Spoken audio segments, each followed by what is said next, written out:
Bonjour à toutes et tous, dans ce nouveau tuto je vais vous parler de la fonction d'import sélectif de pistes, aussi appelée en anglais Selective Tracks.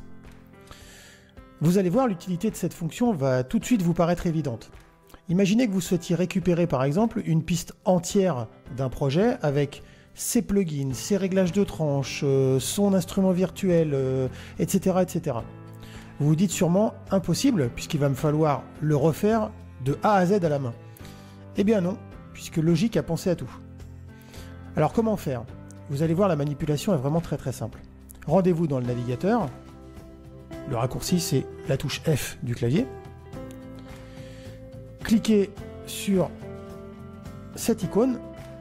Allez dans le répertoire, ou tout du moins à l'endroit où se trouve votre projet. Ouvrez le projet qui vous intéresse, ici je vais ouvrir celui-ci.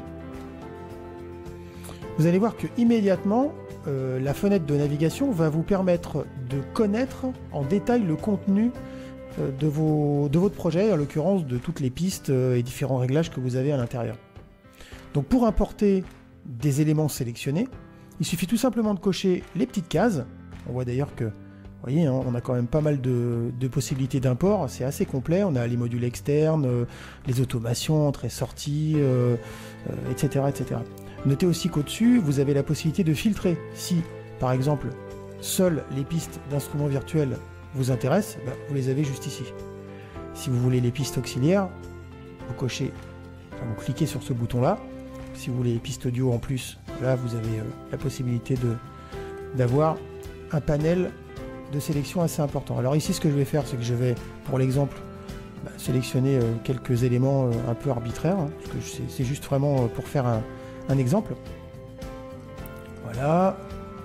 Ici, j'ai sélectionné un petit peu de contenu, j'ai sélectionné des modules externes qui m'intéressent.